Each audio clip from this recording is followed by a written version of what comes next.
Ladies and gentlemen, welcome to Ecofeminism. Today our session is entitled Climate Change and Insecurity with Nico Sigers, who is watcher, analyst of international and European security. Nico, hello and welcome to Ecofeminism. Thank you very much, Manel, for inviting me. A pleasure to be here.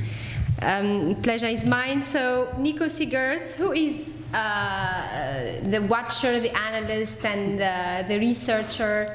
Can you explain a little bit about your biography? So here we have a small biography of you. You are a watcher of international European security, defense issues, civil-military relations, convinced Atlanticist in 2014, and joined IATA, which is the Young Professionals and Students branch of the Atlantic Treaty Association, has been actively co-organizing and supporting their Brussels-based events such as security talks and IATA roundtables. Apart that, you are also doing a research project of the decline of the American soft power under the Trump administration. So we have a lot of things to discuss with you today. Yes, that's a very recent project, that one on soft power, but it's very intriguing to look at indeed. Okay, so our interview, our discussion would be entitled especially on, would be focused on climate change. So what is the relationship between security and defense on the one hand and ecology on the other hand? It's a very interesting and it's in a way a theoretical question, but it has very practical implications. You have to know that, in fact, there is no such thing as security without ecological security. The two are really tied together. As ecosystems, they provide products and services that all people depend on, in fact. And when people no longer have the basic access to such crucial necessities, it becomes impossible to them to maintain or create, let alone sustain, a living environment that supports the families.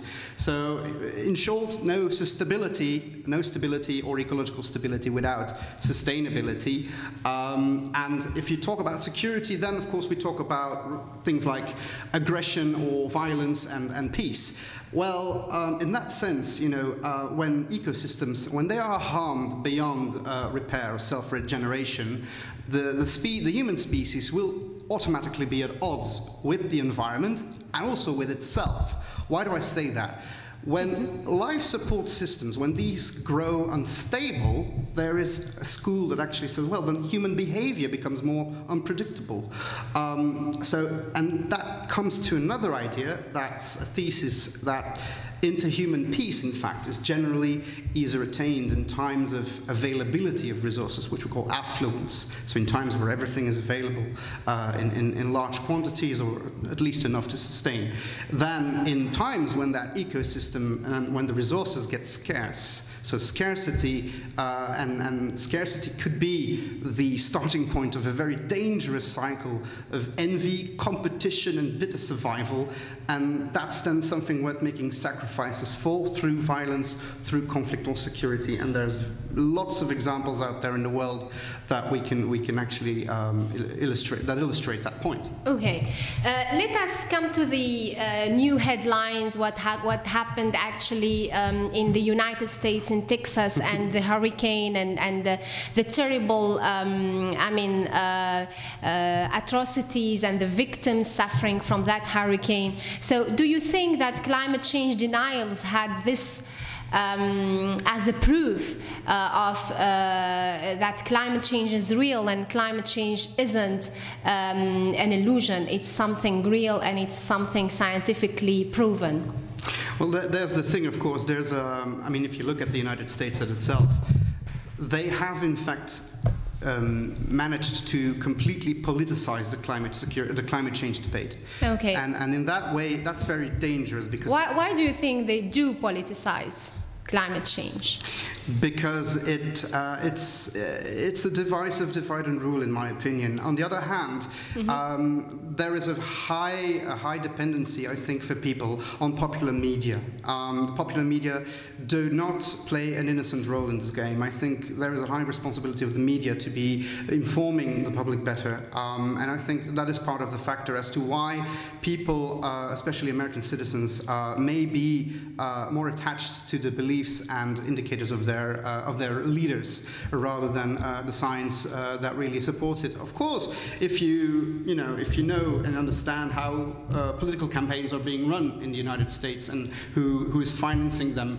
I mean, of course, we all know that the Koch brothers, for instance, or large petrochemical corporations who may be supporting either side of the aisle, of course, they will, a large portion of them, they would want to, preserve their businesses and be as far as possibly away from any economic damage or requests and demands for the change in their business to happen when that has an effect on their revenue and on their employment and their employees and stuff like that. But on the other hand, we can also be associated with another type of business. We can start, for instance, a renewable energy business, water business. So these businesses are really important in terms of making huge amounts of money in the world. So actually there are a lot of businesses, green business and green economy is starting to become one of the main driving forces of the economy in the world.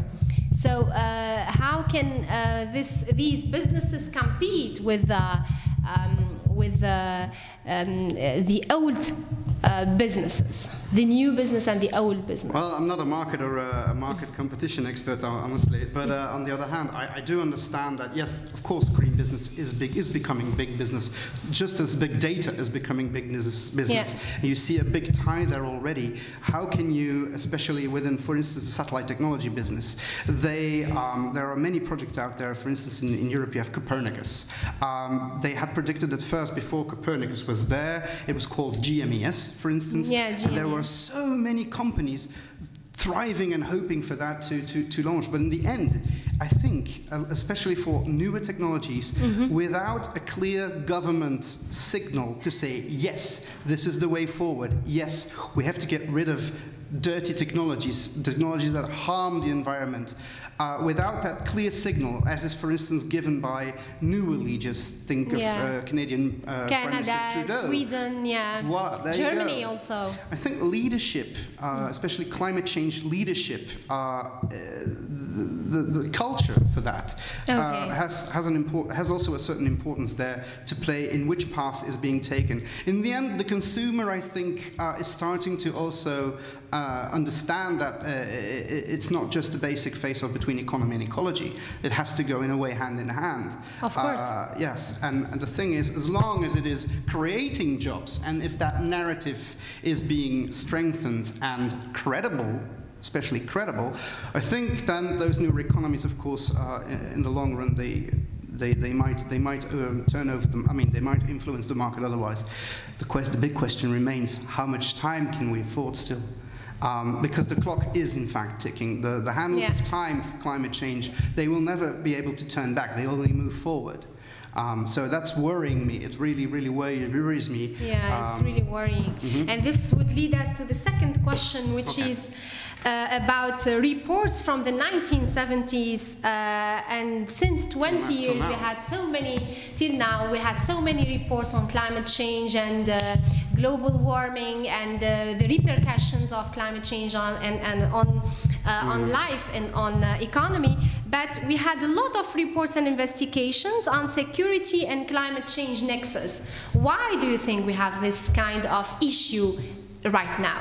Fantastic question. I think it is very clear that in the past, let's say since about, say around the turn of 2008, 2009, and many more reports came out around that time, and you see the development there between the understanding that climate does have real impact effects on people's lives, and the sustainability of ecosystems, and the whole, the whole societal, fragility, in fact. I remember one of the first reports I ever came around, that was in 2008, issued by the UK-based Royal United Services Institute, RUSI. And they made a report titled Delivering Climate Security, International Security Responses to a Climate Changed World. That was one of the first ones that really drew my attention as an analyst or watcher. And but of course, we're 9 years past, and a lot of the questions, if you actually recap that report, a lot of those questions still resurface. They didn't fringe out at all, and ever since you've seen reports coming up. I'd like to highlight 3, in fact, for those really who are intended to read up on that. I can really recommend. One of them, it's a bit older, it's from 2011, but one of the first ones that I know that had an actual policy impact, and I'll tell you why. It was a report done by an organization called Third Generation Environmentalism, in short E3G. I don't know why they changed the positioning anyway. And the E3G produced a report called Degrees of Risk. So if you're actually typing in Google something about climate, you might not immediately come onto that. But actually, what did it do? It is known that this report had influenced a United States administration interagency, which is called the Interagency Climate Change Adaptation Task Force. Okay. So this was one report done by an NGO. It influenced the Obama administration, and then in 2011 it did. Yes. 2011. Okay. They actually proposed a so-called ABC framework. It has nothing to do with the lettering. It has to do with the 3 major scenarios that have been, you know, really laid out there, and then they resurface once in a while, those 3 ideas that, you know, if we really act up, if we really do our best, and we mitigate, and we try to stay below the 2 degrees centigrade elevation of temperature, that's one scenario. The other scenario being to build a budget. And this is what happened with the COP21 agreement, isn't it? It's to stay at the 2 degrees Celsius. To find consensus at least, to get there. And there's, you know, and that is being redebated. I mean, it really strikes me that that perspective is saying, like, it's going to be very tough now. I mean, the clock is running, and if you look at all the factors involved, it's going to be real tough to get down to that. It's going to be at least 2 degrees.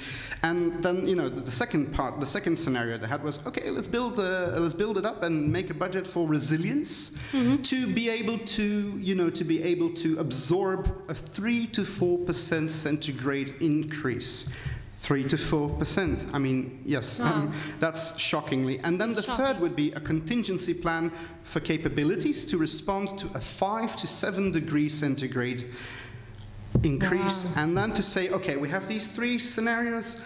If we have those 3, let's say for scenario 1 and 2, I think it's like divided by 3 and 3 and 4 and 4, and then the last one has 2 priorities. Of course, I think the last one is the least preferable, but it stirred debate and it really influenced policy. That's why I mention it. The second one, and I'm hoping to get to that point where we discuss the MENA region and Arab Spring. Yeah, sure. This would be the third question, actually. There we go. Yeah. What about climate change and Middle East crisis, especially Syria crisis and Yemen? Very good. So I'll just quickly pass over that topic, over the dossier, so to speak. A joint report, which was issued 4 years ago in February 2013, joint report done by 3 organizations in the United States, one of them being the Center for Climate and Security, obviously, also the Stimson Center, and another one. It's called the Arab Spring and Climate Change. Wow, yes, very interesting. Edited by 3 people, Francesca Femia, Caitlin Werrell, and Anne-Marie Slaughter, not that you will remember. Nevertheless, the report cautions that no one in this paper really argues that only climate change itself caused the revolutions that shook up the Arab world. No, they didn't. However, they do say that there are many indications, according to our research, that say that climate change is an undeniable stressor that really intensified a lot of underlying causes in the direction of a revolutionary spark. So they actually say there is this nexus, there is this connection between climate change, human migration, and instability as a very, very dangerous cocktail of things. And, you know, and then religious extremism added to the bone, so you see that. Arab Spring, interesting to look at it, especially the global links that you see here and there evolving. I'm just wondering for Syria then, if we should Syria look at and Syria. Yemen, and about the refugee crisis as well. Exactly. So, for instance, if you look at the that same report of the Arab Spring climate change, one of those chapters was done by Troy Sternberg that really looked into that, the Arab Spring. Now, what happened, in fact? So you had the overall rising temperatures in the regions that have been documented very well. They're undeniable, and they, of course, impacted agriculture. One of the things that's unfortunate for the area is its lack of resilience in redundant systems to fall back on if agriculture fails. And the lack of technologies as well Harvest. to adapt with the global warming issue. There we go, and that gap has to be filled if not.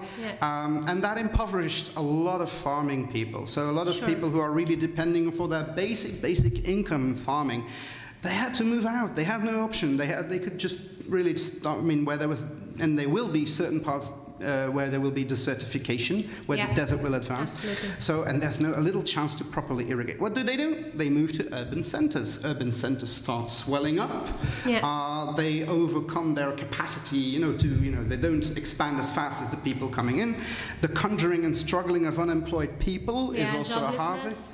There we go, and that all played a real part in a factor in the uprisings. Now, interestingly enough, about the civil war in Syria that came about in March. And we have to look at the timeline. That's why I mentioned it really erupted in March 2011. That's where the boom came out, and that's complex. It was complex. One known element that played part was that population displacement towards these urban centers. And if we go back in time, so that what happened before, 5 years before 2006, Syria experienced the worst drought ever in 900 years, in almost a millennium long. So this was a peak event that had 5 years later this massive hard landing as an effect and spurred the Arab Spring. It's also supported by other investigators, including Aaron Wolf, who works at the Oregon State University, for instance. So think about that, a set of complex factors that you don't see immediately. Sure, there are complex and then later on you have conflict refugees on our European shores. And, there we go. Definitely. And what about the water crisis in Egypt? You mentioned that there are so many crises in the Middle East, including droughts, but also especially concerning the Nile. What we call the Nile dossier, the Nile dossier with water crisis. Well, it's interesting. I mean, if you look at Egypt, beyond having the Nile, because the Nile, as I said before to you in our talks before, it is a death or life thing in Egypt. The Nile, I mean, Egypt is the Nile, and the Nile is life. It is like it is. They are interrelated. They are very interrelated, and that's why water diplomacy and water management and water replenishment is extremely important for countries like Egypt, but all the other countries connected to not just the Nile, but the Nile basin and everything else. Now, it's important to note, just to give you an idea, how fragile a country that has so much affluence of water can be still indirectly hit by another shocking event. That's, for instance, in 2010-2011. Some people don't really remember, perhaps, but currently Egypt is globally the largest wheat importer. Wheat as in the grain, not the drug. Just to be sure with the T. Just pay attention with the age and the T. Stretching on the wheat. Exactly. Now, what happened, and this is my example of saying how climate change is not just a regional phenomenon or just affecting a few regions. It's a global It's something issue. global. Now, this is what happened. So in 2010-2011, that was a very severe winter, which struck in China, also areas in Russia, even Canada. Now, China is one of the most important wheat importers to Egypt. And the harvest was much smaller, which had a knock-on effect on market pricing. And the actual supply also, the global supply on wheat for the world had dropped, so Egypt was almost falling out of the basket, and that affected also... So there was a food crisis. There was an emerging food crisis, indeed. Okay. Those changing weather patterns in the winter of 2010 led to a serious supply shortage. And then Arab Spring. Yes. Now, the Egyptian importers, they were unable to fall back on secure supplies, like emergency reserves. Yeah. They didn't have them at the time, and as a result, there was a sort of an uprising with revolutionary aspects to it that followed that. So that's very, very, that was very painful. Now, to come back to the Nile, which was your first question, in fact, well, it's fascinating to look at the relationships. Absolutely fantastic to look at how Egypt-Sudan, the case study there, it goes at least back to 1929. It's a very old thing. One of the most important agreements there for the future of averting water conflict in the MENA region was the 1959 Nile Waters Agreement. It has an impact to this day. It's very intact still. And then moving forward, you have to know good faith was really the solid basis before that agreement with Sudan. Now, there was... in 2015, so 2 years ago, Egypt also signed another preliminary agreement called a Declaration of Principles for the Grand Ethiopian Renaissance Dam. So they're building a sort of a dam there. And they say, well, we have to have some principles how to govern this. It gives Egypt an annual quota, in a way, on how it is to use its water. Sudan has always had this historical, let's say, a sort of a critique on Egypt to say, you have that major access to the Nile, but we need it more for our development. So here you see again how development and access to natural resources plays into game. Now, Egypt retains its monitoring rights currently on the movement of the Nile waters, which is a way, of course you can say, hey, isn't that a power game in a way? Yeah, well, a little bit. That's the thing, you wonder, there's a very important technical dispute which still remains, that it isn't solved through either dynamic right now that's going on. But it's not just Sudan and Egypt. There's also with Ethiopia, very interesting. Ethiopia has standing commitments with regards to Egypt. Egypt actually accepted not to develop any project along the Blue Nile which might impact water supply going either to Sudan or Egypt. So in order to, sorry, that's Ethiopia. Pardon me. Ethiopia said, no, we're not going to do that. So that's like a relief for Egypt and Sudan. So yeah, you see these things are very important for that region. Absolutely. A lot of agreements, actually. Definitely. That they have. But are there any climate change initiatives in the Arab world, or is it less alarming in relation to other issues? Because we have spoken about Arab Spring, joblessness, economy, all these things, alarming things. Are they less important than climate change initiatives? Well, if you want to ask yourself the question, and I did ask myself the question, like what's happening not just in the MENA, what's happening on the Arab Peninsula? Because it's also a linchpin between Persia and North Africa, and what's going on there. And right now we have, of course, a major crisis in Yemen. Now, if you go, and there's I can also recommend it to the viewers, there is the World Resources Institute, which you can easily find if you Google it, and they have a thing called the Aqueduct Water Risk Atlas, and it's an interactive thing. It's not a very dull atlas. It's a very interactive one where you can pull up data that's known to date. Okay, it's not really complicated to understand. No.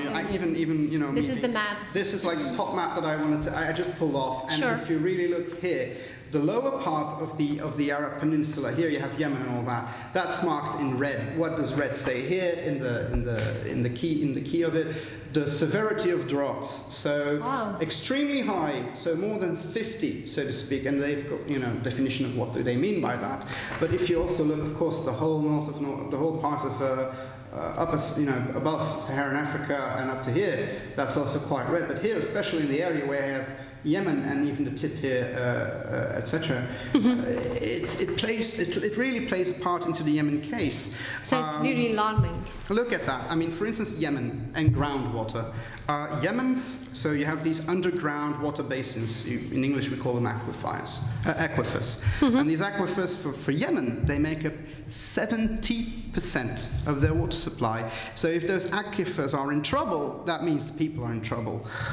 It's providing a lot of the country's current available 2.1 billion cubic meters of renewable water sources a year. The problem is, so there's 2.1 billion cubic meters available. There's a little problem though. Yemen is withdrawing 3.4 billion cubic meters a year. So they are over-exploiting these aquifers. They are over-exploiting these basins.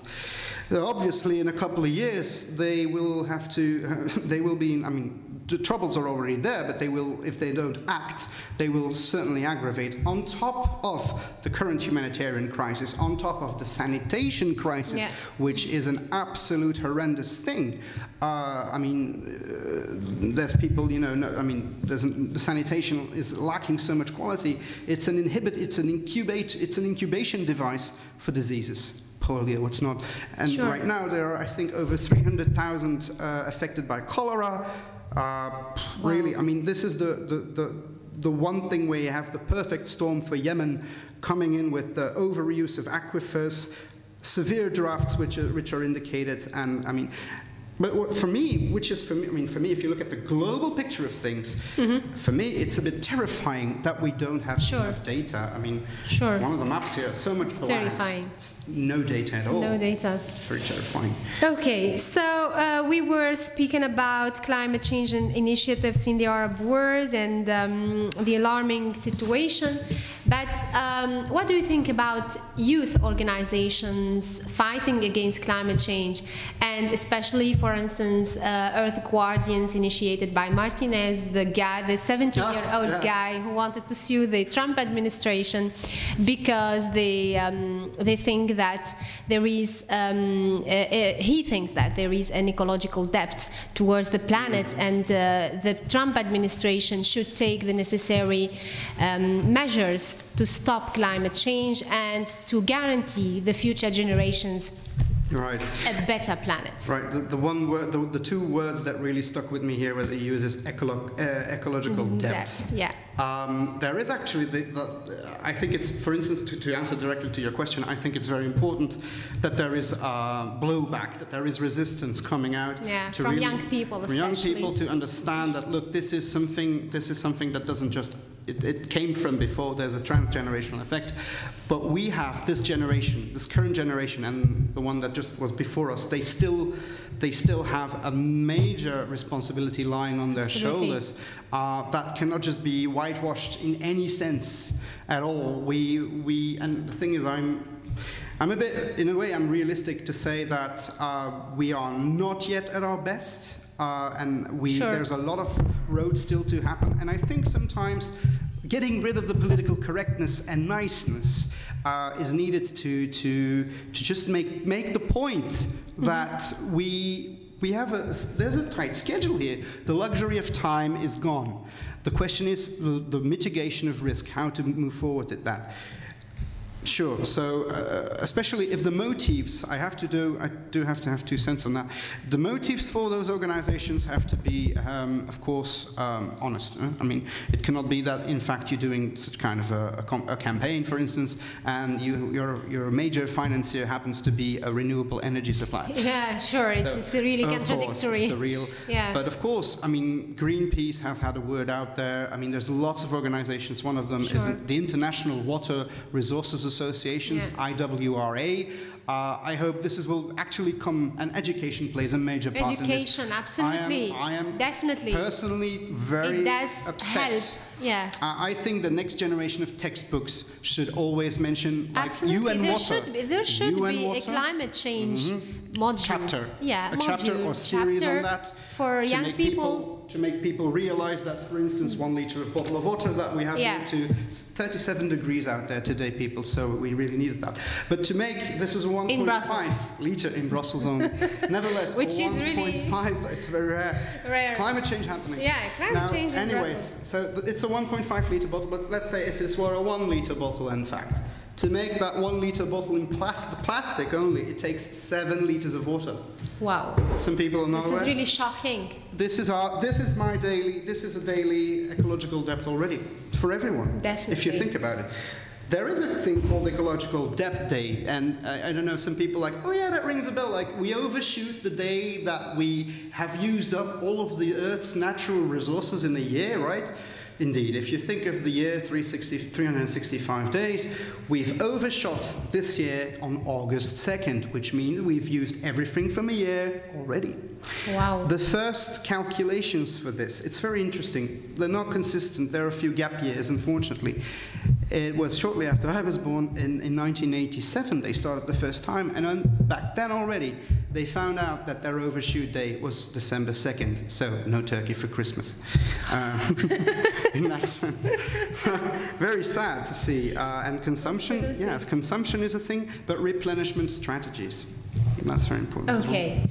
Nico Segers, thank you very much for this explanation, for all the data and the information that you have provided us with. Very, very interesting, absolutely amazing data and explanation. I hope that our TV viewers profited from your knowledge about the question. And I remember people that he is watcher analyst of international and European security and defense. Nico, we end up always with a piece of advice or a quotation, something that you want to share with our TV viewers, with young people, as a young person who is really alarmed by climate change and by global warming. What is the advice that you give to young people and to our TV viewers today in Brussels? Gladly. Well, I tend to also look myself, climate change being not just a phenomenon of this era, because, as you know, I'm a historian actually by trade. So the thing is, there is one small anecdote, if I may jump in. It's the fact that more than 4,500 years ago, 4,500 years ago, that's 2.5 billion BC, there were already certain conflicts arising with regards to the use of natural resources. A big and well-documented one is actually a war between two city-states, Lagash and Umma, in the current Tigris-Euphrates area, Mesopotamia. The cause was that one of the kings, Urluma of Umma, he decided to drain a boundary irrigation channel of Ningirsu coming from the Tigris into Lagash. That canal just happened to be very important for irrigation, an irrigation field that grew luxurious crops. And by draining it, it actually meant a declaration of war for the other party, so sending over cavalry and chariots, etc. So you can ask yourself, okay, these things were, okay, so natural resources that played in part. We also have historical data in the 5th century BC, in the 5th century AD, sorry, that we know there was a very climactic, problematic event there. So, because the problem is dated there again. And right now, I think it's very important to hinge on the newer technologies to understand, to help us better understand the implication of certain policies with regards to natural resource management, etc. So, for the key takeaways, I think we have to really rethink our policies on strategic reserves. There's also sort of a knowledge factor with the military, just to take. They also know what's the value of fusing what's called redundancy into a supply system. It's very important to have something to fall back on. So we have to think on that. I think if you look at people who are climate change and environmental experts, I think security risk management should be a mandatory and expanded skill set that they ought to have. Why do I say that? In order to make the consequences of policy choices clear. They have to make it clear to those who are signing in the laws and negotiating those covenants. We need really a lot more of those water use and replenishment covenants in the future in order to cope with that. Diversify, convert to smarter technologies, as I've indicated, to manage the risks. I think we're now at the brink that we can't say, oh, if we do X, Y, Z, we will be able to wipe away the risks. I think we might slow them down. I think we're at that. Like I said, I'm quite realistic. To wipe away the risks, I think we're just trying now to. We're going to slow them down. Think of our energy use. Energy demand. This is coming from a study done by the International Energy Agency. It will rise by, in 18 years or so, by 85%. It will use 85% more water. I'm sorry. Mm-hmm. Just think of that, 85% in less than 2 decades or so. So we have to get all these things aligned: integrated energy, sanitation, wastewater treatment. It's highly important that we do that and recycle the water potential. So I think I'll stop there at my takeaways in a way, because there's many more to. Thank you very much, Nico Segers, for these explanations and information regarding climate change, water shortage, and food crisis. Thank you very much. I hope that you enjoyed our conversation today, and wish you a very good day, and hope to see you next week. Thank you very much.